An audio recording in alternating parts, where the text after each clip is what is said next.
पहुंचे हैं पटना के सुप्रसिद्ध टूरिस्ट प्लेस बुद्धा स्मृति पार्क। ये एक्चुअली पहले बांकीपुर जेल हुआ करता था। ये श्रीलंका के अनुराधापुर से आया हुआ था, जो महेंद्र और संघमित्रा लेके गए थे। पहला स्तूप है जो इसके अंदर जाके आप पूजा कर सकते हैं। बांकीपुर सेंट्रल जेल इसको कहते हैं। एक वॉच टावर छोड़ा गया, ओपन एयर, इसको ओपन एयर थिएटर आप मान सकते हैं, क्योंकि यहाँ जो है वो वाटर स्क्रीन पे पूरे बिहार की कहानी दिखाई जाती है लेजर शो के माध्यम से। वाटर स्क्रीन पर लेजर शो? हाँ।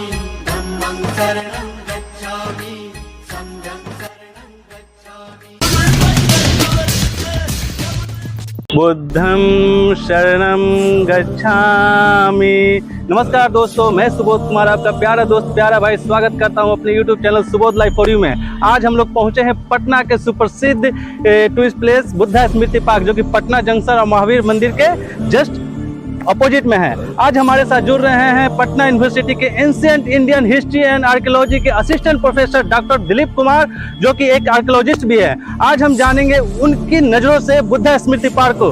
तो हेलो सर, कैसे हैं? बढ़िया है। बहुत बहुत स्वागत है सर मेरे YouTube channel Subodh life for you में। धन्यवाद। क्या आज हम आपकी नज़र से और अपने दर्शकों को दिखाना चाहते हैं बुद्धा स्मृति पार्क को, क्या कहना चाहते हैं? मेरा ये कहना है कि आज मैं आपको बुद्ध स्मृति पार्क की वो सारी बातों को बताऊंगा जो शायद आप कभी नहीं जान रहे हैं या फिर जान रहे होंगे, तो उसमें आपके ज्ञान की मैं वृद्धि करूंगा। तो आज हम डॉक्टर साहब से जानेंगे कि ये मतलब इसका इतिहास क्या रहा है और इसको बनाया किस लिए गया था। शायद मेरी जानकारी में है कि डॉक्टर साहब के पहले ये जेल हुआ करता था और बाद में इसको तोड़कर इसको टूरिस्ट प्लेस के तौर पर गवर्नमेंट ने इजाद कर दिया है। क्या ये सही है? हाँ, ये एक्चुअली पहले बांकीपुर जेल हुआ करता था, जिसमें हमारे मुख्यमंत्री भी रहे थे। जो जेपी मूवमेंट था वो, इससे पहले के मुख्यमंत्री लालू जी भी यहाँ पे रहे थे। तो उसके बाद इसको मुख्यमंत्री ने एक टूरिस्ट प्लेस कर दिया। उनका कॉन्सेप्ट था जेल से हेवन तक जाने का, यानी एक जेल था, जेल के कैंपस को एक स्वर्ग के रूप में उनका डेवलप करने का था। और इतना बड़ा कैंपस में उनका ये मानना था कि चलिए पाटलिपुत्र बुद्धिस्ट के लिए एक वर्किंग प्लेस रहा है, जहाँ तृतीय बौद्ध संगीति हुई थी। तो उनका ये मानना था कि चलो इसको उस रूप में डेवलप किया जाए कि जो बाहर के जितने भी विदेशी आते हैं, जो बुद्धिस्ट हमारे यहाँ टूरिस्ट आते हैं, वो सब इस जगह पे आए और एक साधना कर सके। सामने आप देख सकते हैं पाटलिपुत्र करुणा स्तूप।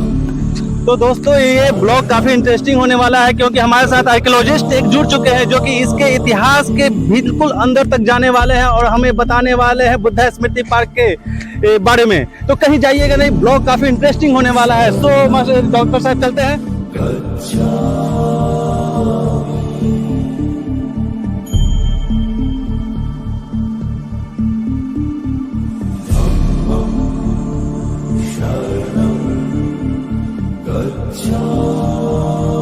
ये यहाँ पे वो बनाया गया है। जनरली स्तूप जो बनाए जाते थे वो बुद्ध के रेलिक अवशेष पे ही बनाए जाते थे, यानी जो उनके अस्थि अवशेष थे या फिर उनके उपयोग की सामग्री।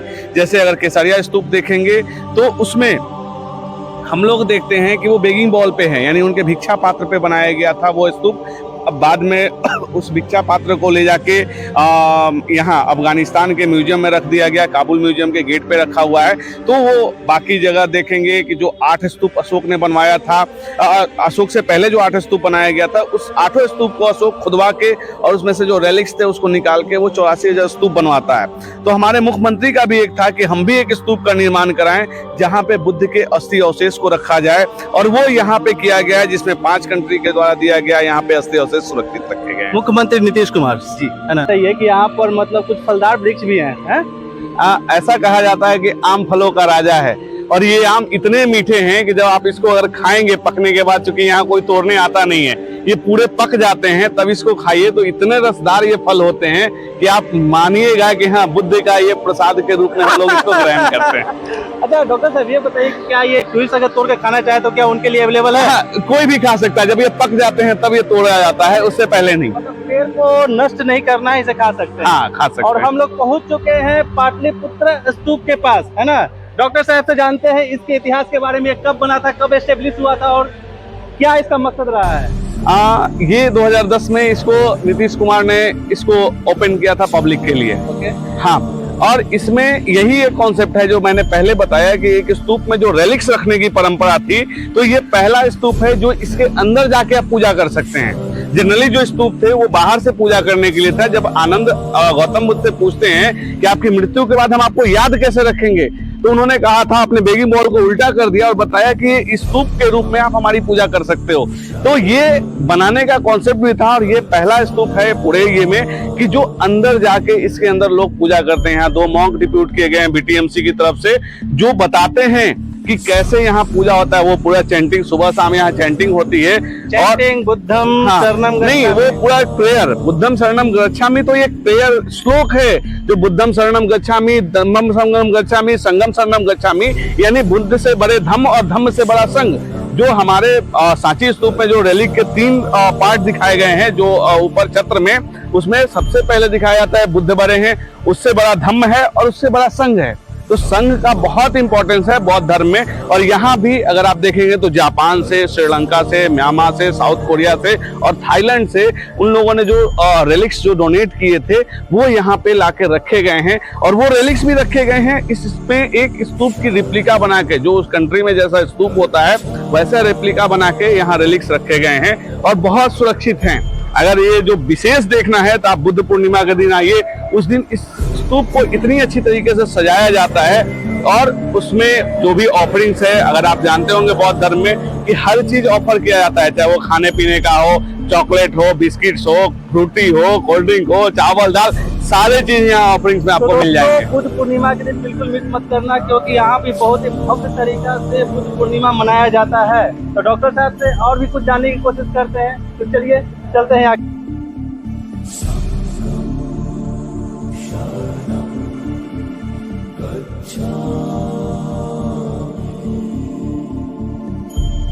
डॉक्टर साहब, क्या ये स्तूप अभी बंद किया गया है? बुद्ध पूर्णिमा की तैयारी को लेकर बंद किया गया है क्या? हाँ, ये एक्चुअली इसमें रंगाई का काम चल रहा है। क्योंकि बुद्ध पूर्णिमा, आपको मैंने बताया ना कि ये सबसे बेहतरीन यहाँ का फंक्शन होता है, क्योंकि बुद्ध पूर्णिमा बौद्ध धर्म में बहुत इंपॉर्टेंट है। क्योंकि उस दिन बुद्ध को ज्ञान प्राप्त हुआ था, बुद्ध का उस दिन जन्म हुआ था और उनका महापरिनिर्वाण भी बुद्ध पूर्णिमा के दिन ही हुआ था। इसीलिए ये बौद्ध धर्म में बहुत इंपॉर्टेंट दिन है, इसीलिए इसको पूरी तरह से सेलिब्रेट करते हैं। आज हम डॉक्टर साहब को यहाँ पर रोकेंगे। संजोग देखिए दर्शकों यहाँ पर कि यहाँ पर बुद्ध भगवान और सामने है महावीर भगवान, है ना, हनुमान जी।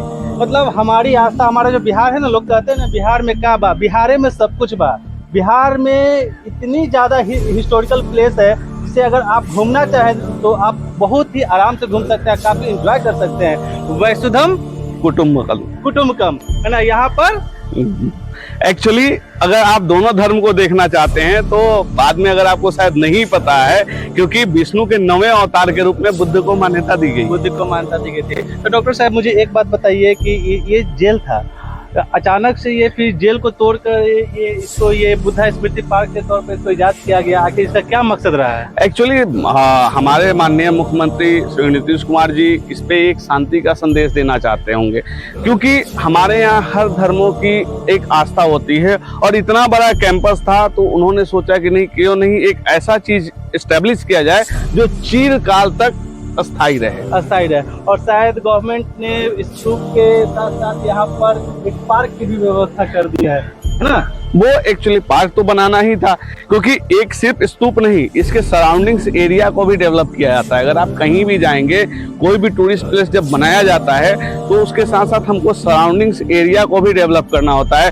डॉक्टर साहब, हम लोग अभी बुद्धा स्मृति पार्क में घूमते घूमते ये कौन सी जगह पर पहुंच गए हैं? ये हम लोग अभी बोधि ट्री के पास आए हुए हैं।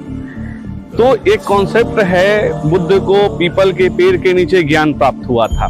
जो ये कॉन्सेप्ट को पूरा करने के लिए हमारे मुख्यमंत्री ने ये डिजाइन किया है। जैसे यहाँ पे 3 बोधि ट्री हैं, जिसमें से ये बोधगया का सैपलिंग किया हुआ है। अच्छा, ये बोधि ट्री है ये? हाँ, ये बोधि ट्री। ये बोधगया से मतलब ये हाँ, लाकर प्लांटेड किया गया है? ये बोधगया से सैपलिंग करके लाया गया है। यार ये भाई साहब, ये बोधगया से लाकर, जहाँ बुद्ध भगवान ने जिस पेड़ के नीचे एक अपना ध्यान ग्रहण किया था, अपने ज्ञान की प्राप्ति की थी, उसी का एक पार्ट यहाँ पर लाकर लगाया गया है।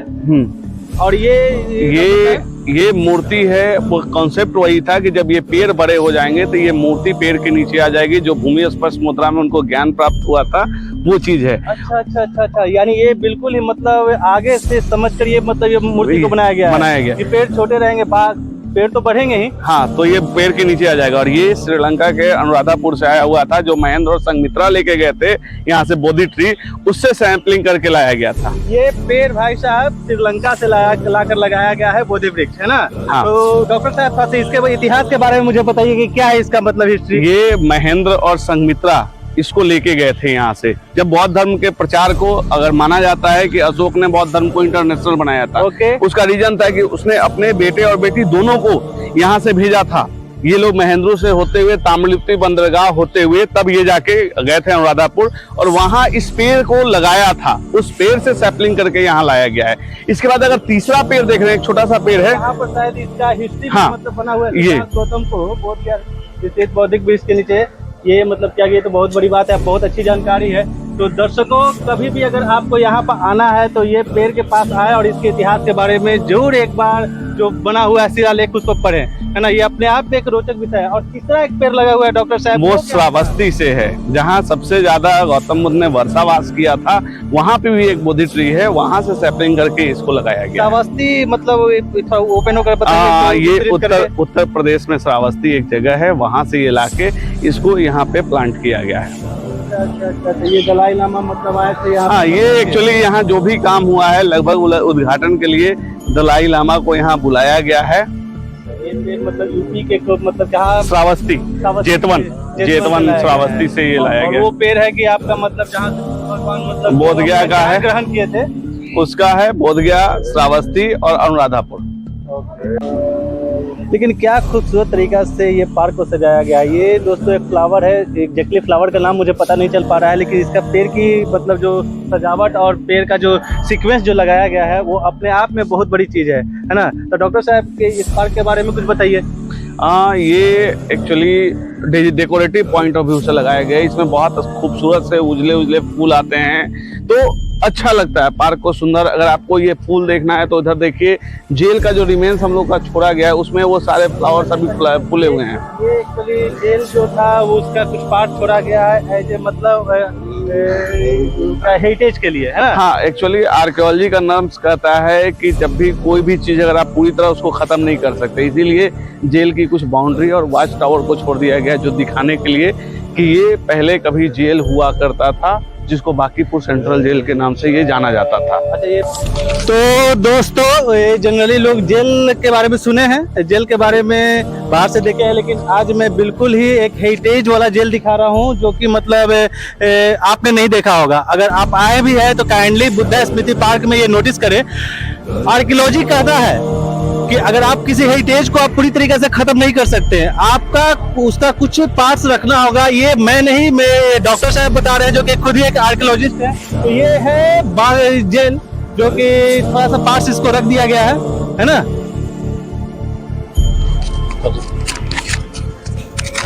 ये बांकीपुर सेंट्रल जेल इसको कहते हैं। एक वॉच टावर छोड़ा गया और कुछ बाउंड्री छोड़ी गई है। अच्छा, ये वॉच टावर है। हाँ, ये वॉच टावर है। किसी भी जेल में आप देखेंगे, हर जेल में वॉच टावर होते हैं, ताकि उस पे प्रहरी हमेशा 24 आवर्स ड्यूटी देते हैं। कोई भी अगर उनको असामाजिक गतिविधि हो, वो सीधे शूट आउट कर देते हैं। अच्छा, डायरेक्ट। हाँ, ठीक है, वो जेल प्रशासन का अपना नियम है। हाँ। लेकिन ये अपने आप में रोचक है। फर्स्ट टाइम मैं कहीं पर देख रहा हूँ कि मतलब एक कोई प्लेस के साथ उसके हेरिटेज को रखा गया है। ये अपने आप में बहुत बड़ी चीज़ है। तो दर्शकों, जब भी कभी आए तो ये हेरिटेज जो छोड़ा गया है इसको जो आप लोग आए, कवर करें, देखें, है ना, समझें, क्योंकि ये हमारा इतिहास है। डॉक्टर साहब, ये ऊंचा सा स्थान टीला टाइप का क्या बना हुआ है, इसका क्या ओपन एयर, इसको ओपन एयर थिएटर आप मान सकते हैं, क्योंकि यहाँ जो है वो वाटर स्क्रीन पे पूरे बिहार की कहानी दिखाई जाती है लेजर शो के माध्यम से। वाटर स्क्रीन पर लेजर शो? हाँ, वाटर स्क्रीन पे लेजर शो। इसपे वो पंप लगे हुए हैं जो फवारे के रूप में ये करेंगे, पूरा स्क्रीन बनाएंगे वाटर का।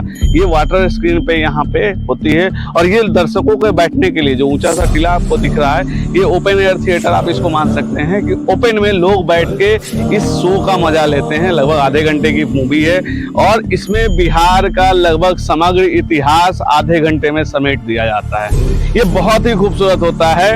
और अगर आप देखेंगे तो एक बिहार का जो टेंटेटिव आइडिया होना चाहिए कि बिहार में क्या है, कौन से बिहार की विभूति हैं, कौन कौन से बिहार में बड़े बड़े साइंटिस्ट हुए हैं या कौन से गणितज्ञ हुए हैं, क्या हमारा हेरिटेज रहा है, वो सारी चीजों को यहाँ वाटर स्क्रीन पर हम लोग दिखाते हैं। तो दोस्तों कभी भी आप बुद्धा स्मृति पार्क आए तो ये वाटर शो को आप मिस न करें। एक्चुअली अगर दिन में आते हैं तो वाटर शो के लिए आपको इंतजार करना पड़ेगा। इसका टाइमिंग कितने बजे है? अगर आप गर्मी के दिन में आते हैं तो ये 7 बजे से वाटर शो शुरू होता है, लेजर शो, और अगर ठंडी के दिन में आते हैं तो ये 6 बजे से शुरू होता है। अच्छा, 6 बजे से शुरू हो जाती है और मतलब गर्मी में 7 बजे शुरू होती है। मतलब मार्च से लेके सितंबर तक आपको ये 7 बजे तक का समय है, और सितंबर से लेके फिर मार्च तक आपको 6 बजे का समय है। तो आप दर्शकों जब भी कभी यहाँ पर आते हैं, कभी भी यहाँ पर बुद्धा स्मृति पार्क में आप मतलब आते हैं, अगर समय अगर आपके हाथ में है, अगर शाम के टाइम में आते हैं तो मैं तो कहूँगा कि बिल्कुल आप 7 बजे तक वेट करें। हम लोग तो बहुत मतलब तो सुबह के टाइम में आए हैं, जिसकी वजह से लेजर शो से हम लोग को काफ़ी टाइम लगाना हो। ये प्रॉब्लम है, इसका लेजर शो जरूर दिखाऊंगा। तो आगे बढ़ते हैं। डॉक्टर साहब, अब हम लोग कहाँ पर आ गए हैं? ये हम लोग बुद्ध स्मृति म्यूजियम में आए हुए हैं। स्मृति म्यूजियम, ये म्यूजियम आखिर किस लिए बनाया गया है? आप किस तरीके से? एक्चुअली ये म्यूजियम है, बुद्ध को डेडिकेटेड है। यहाँ बुद्ध के जीवन की सारी घटनाओं को दिखाया गया है, उनका कैसे ज्ञान मिला है, कैसे उन्होंने गृह त्याग किया है, कैसे उनका महापरिनिर्वाण हुआ, ये सारी चीज। और ये सबसे पहले अगर आप मूर्ति देख रहे हैं तो इसको कहा जाता है सेकंड टर्निंग ऑफ व्हील, यानी टर्निंग ऑफ व्हील मतलब क्या? द्वितीय धर्मचक्र प्रवर्तन। यानी ये मूर्ति वैशाली राजगीर की जो है वो रिप्लिकेट करके बनाई गई है। राजगीर में second turning of wheel Gautam Buddha का माना जाता है, वहाँ की मूर्ति की ये प्रतिकृति बनाई गई है। अच्छा। यहाँ अगर थक जाते हैं तो यहाँ जगह जगह पर ये बैठने वाला बनाया गया है दोस्तों, है ना। आराम से आइए, बैठिए, घूमिए, मज़े लीजिए और काफ़ी अच्छा लगेगा। दोस्तों इस बुद्धा स्मृति पार्क को मिस नहीं करना है। एक न एक दिन तो टाइम सभी को देना ही चाहिए। तो अपना केंद्र मतलब मेडिटेशन सेंटर। हाँ, ये इसका टाइमिंग क्या होता है और क्या ये एक्सपर्ट होते हैं सिखाने वाले? हाँ, यहाँ पे मॉन्क रहते हैं, जो विपासना के जो टीचर होते हैं यहाँ रहेंगे, और 10 डेज का मेडिटेशन होता है यहाँ पे। तो वो सारी चीजें यहाँ पे आपको मेडिटेशन में दिख जाएगा। ये सारे शायद ब्लॉक में बटे हुए हैं ना डॉक्टर साहब? ये ब्लॉक का मतलब क्या हुआ? ये एक्चुअली 3 ब्लॉक थे पहले था कि ए ब्लॉक एडमिनिस्ट्रेटिव ब्लॉक था, बी ब्लॉक में लाइब्रेरी और मेडिटेशन सेंटर था, और सी ब्लॉक में सीसीटीवी कंट्रोल रूम था। लेकिन अब क्या हुआ है, ए और बी ब्लॉक दोनों मेडिटेशन के लिए अलॉट हो गया है। सी ब्लॉक में हमारा सीसीटीवी कंट्रोल रूम, लाइब्रेरी और एडमिनिस्ट्रेटिव ऑफिस, तीनों चीज सी ब्लॉक में ही आ गया है। एक्चुअली फ्रेंड, सबसे बड़ी बात मैं आपको रोचक चीज दिखा रहा हूँ। ये आप नीचे देखो आप, ठीक ना। ये जो लाइटिंग जो लगी हुई है रात में ना, इसकी खूबसूरती बढ़ा देती है। और यहाँ पर ये म्यूजिक सिस्टम है जो सारा दिन बुद्धम शरणम गच्छामि का म्यूजिक बजता रहता है ना। ये म्यूजिक का ये सोच रहा जो यहाँ से मतलब म्यूजिक मतलब आप जो हमेशा 24 घंटा मतलब जब तक ये पार्क ओपन है तब तक ये बजता रहता है ना। डॉक्टर साहब क्या सही बोला मैंने? हाँ, ये पार्क जब भी ओपन होता है बस उससे ये शुरू हो जाता है बुद्धम शरणम बजना, और शाम में जब वहाँ लेजर शो शुरू होता है उस समय के बाद ये बुद्धम शरणम की जो चैंटिंग है वो बंद हो जाती है, और उसके बाद लेजर शो उधर शुरू हो जाता है। मेनी थैंक्स डॉक्टर साहब। हम डॉक्टर दिलीप कुमार का बहुत ही धन्यवाद ज्ञापन करते हैं जो जिन्होंने इतने विस्तृत तरीका से बुद्धा स्मृति पार्क के बारे में हमें बताया और समझाया और इसके इतिहास के बारे में हमें बताया। तो काइंडली दोस्तों ये वीडियो आपको कैसा लगा इसे कमेंट सेक्शन में जरूर बताएं। हमारे वीडियो को लाइक करें, सब्सक्राइब करें, शेयर करें और बेल आइकन को ऑल पर टच करें ताकि जो भी नया वीडियो आपको मैं अपलोड करूँ आपको नोटिफिकेशन मिलता रहेगा। तो बहुत बहुत धन्यवाद डॉक्टर साहब। कुछ कहना चाहेंगे हमारे दर्शकों को? हम यही कहना चाहेंगे कि जो लोग भी इस वीडियो को देख रहे हैं जरूर बुद्धा स्मृति पार्क आएँ। सबसे अच्छा समय है घूमने का, आप 4 बजे के आसपास आइए ताकि आप शाम में लेजर शो का भी आनंद उठा सकते हैं। शाम में जो इसकी खूबसूरती है उस खूबसूरती को आप जान सकते हैं, महसूस कर सकते हैं। जब भी हम लोग जो जहाँ खड़े हैं इसका नाम है पार्क ऑफ मेमोरीज। अगर यहाँ पे शाम में बैठते हैं तो बहुत अच्छा लगता है, एक सुकून का पल आपको मिलेगा। पूरे परिवार के साथ आइए और इस पल को आप एंजॉय करके यहाँ से जाइए। आप इस चैनल को जरूर सब्सक्राइब कीजिए ताकि आपको और भी आर्कियोलॉजी के क्षेत्र में जो अच्छे वीडियो मिलेंगे वो जानकारी पर जो एक पूरा आर्कियोलॉजिकल फैक्ट के साथ हम आपके सामने प्रस्तुत करेंगे। और धन्यवाद सुबोध जी का जो मुझे बुलाएं इस बुद्धा पार्क को बताने के लिए, जो धन्यवाद आपका। तो बहुत बहुत धन्यवाद डॉक्टर दिलीप सर, है ना। और आगे हम डॉक्टर दिलीप सर का जो कि आर्कियोलॉजिस्ट हैं इनकी हम मदद लेते रहेंगे मतलब आर्कियोलॉजिकल प्लेस को दिखाने में। तो दोस्तों ऐसे ही बने रहिए हमारे वीडियो के साथ, फिर दिखाते हैं अगली बार कुछ नए चीज़ों के साथ। जय हिंद।